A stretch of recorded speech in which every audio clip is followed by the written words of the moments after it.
this music's coming through very loud on the thing.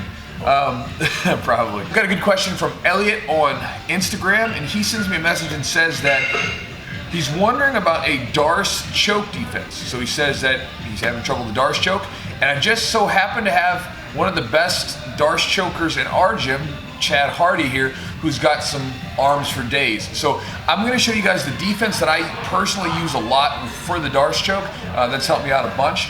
So we'll start from like a half guard position. We'll talk about just different options you can use.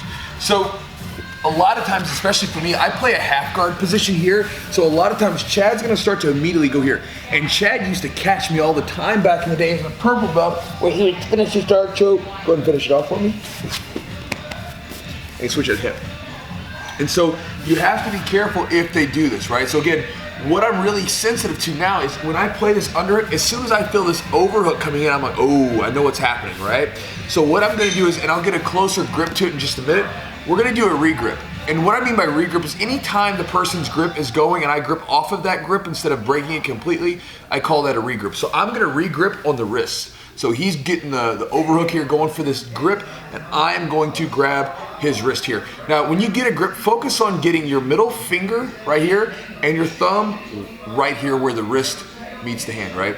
So from here, now what I can do is when he's playing this, I can keep this hand away from my neck, right? And I can use this for some sweeps, which I'll show you in a second. So again, his hand's here and he wants to get it here, but I'm gonna keep it down. Now, not only being a good defense to the Darce, I can now use this grip here to hip shovel under the person and sweep and still maintain a really strong grip here, okay? Let's look at that same sweep again from this angle. So again, if I'm playing this position, he's hooking in, he gets the Darce, the overhook, I take my hand, grab his wrist. Now, to use the sweep, I'm not gonna roll, I'm gonna use my feet here to scoop under his hips and then roll, right? So if you do that sweep, the idea is that you're going to be using your feet to shoot under the person, okay? So it's not a pull and a roll, it's feet get here and I pull my body under him so his center of gravity is loaded on me and we just go. One more time here, we'll go from the straight angle right up in front. So he's here, he's going in for it, boom. Right there, just one more from this angle here.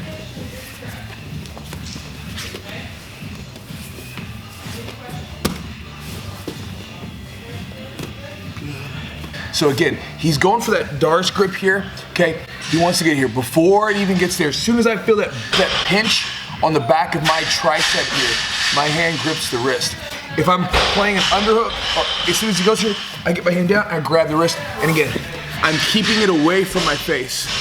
This is so important because if he even gets close to it, he can use his second hand to finish it up. So I keep this hand down by my knee, by his waist, that kind of thing. Now from here, again, that sweep works just by grabbing the hamstring and we scoot up under. So again, just as soon as they try to go for the Darce, Elliot, as soon as you feel that grip, re-grip the person's wrist and keep the arm away from your face and away from your neck. That'll stop that Darce right there.